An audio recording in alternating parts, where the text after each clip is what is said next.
I do need to ask you with the time I have left about the Tucker Carlson network, in part because I actually have questions about it and I want to know about it and I want people to hear about it.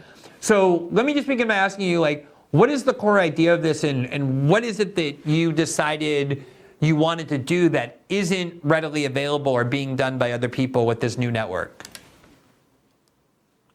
Well, I never would have done anything if I'd stayed in my previous job, and I probably would have stayed if I hadn't been fired. So, I'm so grateful that I was, because, you just sort of get into, you've got a daily show, you just get into the rhythm of it. And so I was forced to decide to do this, and I'm so thankful that that happened. I mean it too. And so basically I want to do what I was doing before, but with an even more inflexible commitment to honesty, true honesty, and not just in my professional life, but in my personal life. I really want to be honest for the rest of my life, I've decided. So how do you do that? Well, we've been doing it on X. We're also on Rumble, by the way, and proud to be.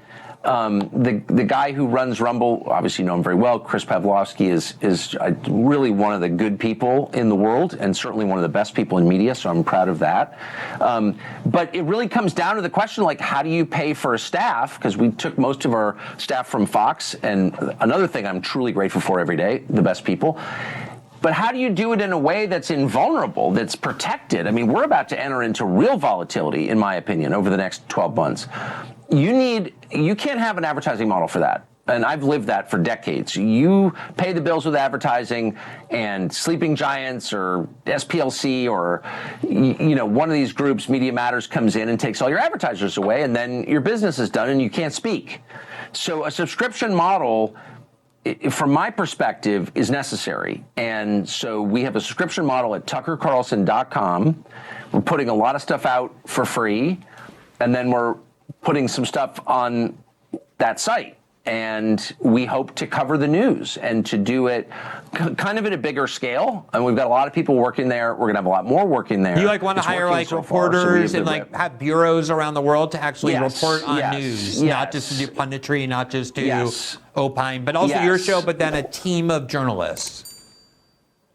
Yes, that's exactly right. And that's achievable. It's actually, and I won't bore you because it's not that interesting. This is all like terms of art stuff, but it's not that expensive. And I learned that this summer. We did 7 foreign trips, and I was paying for them myself because I didn't have a job. And I was sort of amazed by how cheaply you could do it if you had good people. We did interviews in foreign countries with 3 people, me and a producer and our cameraman, Kyle Rothenberg. It was incredible. So you could actually get a lot done. You could cover a lot of news honestly, with 50 people or 100 people. You could really replicate the efforts of a very big news organization, and I think you're going to need to do that. Because the truth is, and you know this because you've lived it for so long, the number of stories that legacy media cover is so limited. They're like 8 stories. Each is like a serial, and they keep pushing, whatever it is, help Zelensky, send the Gaza refugees to New Mexico, or whatever line that they're pushing this week. They never talk about anything else. And so there's all these amazing things going on that get no coverage whatsoever. And that's a huge hole that needs to be filled, and I want to help fill it. And so that's what we're doing. Yeah, one of the things they just don't cover, which ends up being, as a result, most things, is they only really cover issues where they can present it as the Democrats and the Republicans fighting over something. As you were saying earlier, that has to have a partisan angle.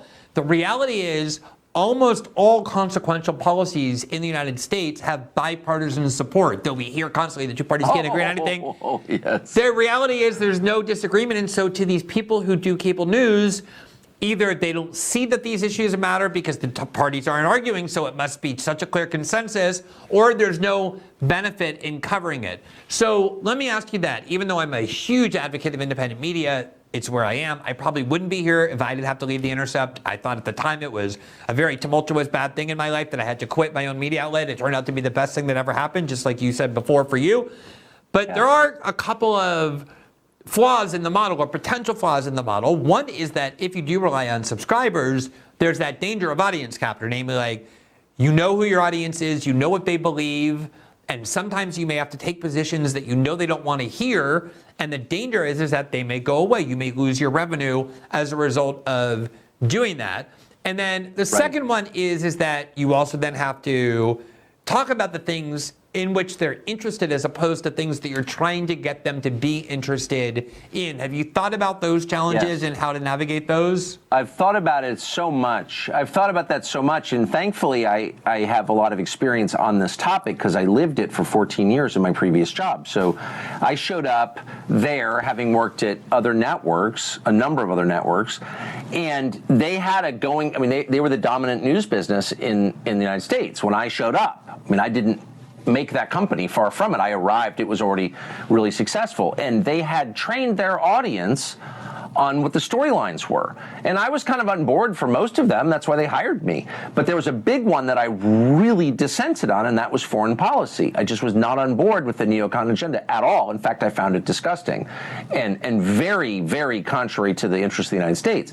And so that was a huge thing for me because, and I could give you 1,000 examples, but one of them was Iran. There's always been this drumbeat to go to war with Iran, and my position on that has never changed. Why would you want to do that? You criticized President Trump for one of his signature foreign policy moves, which was killing General Soleimani. And for all the talk about how there's no dissent on Fox, you were constantly actually doing those sorts of things. And somehow you obviously kept your audience and even built it. What was the secret to that you were telling the Fox audience things that they've been trained?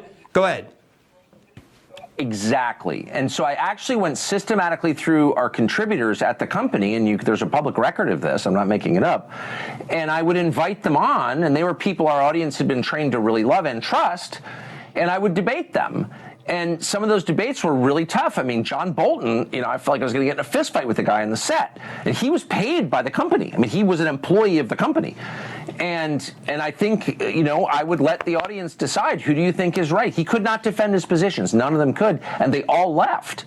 And so I think there was a real peril at the time, like, well, the audience really likes these people and trusts them and thinks they're strong. Anyone calling for war is read as strong. Well, my view was they're weak. They're cowards, actually, and they're hurting you, and you don't even know it. That was the argument that I was making. And in the end, I'm not bragging, but I think I was able to bring the audience to my side by being rational and trying to be super honest at every turn. And my belief is, and I know you know this because you do a show, people can smell it on you. It's like dogs. Like, they know. You can't fake that. I mean, a dog knows if you're deceptive. A dog knows if you don't like the dog. You've got a lot of dogs. I know you know this. You can't fool a dog, actually. And you can't fool viewers over time, maybe for a day or a week. But if they watch you, they know who you really are.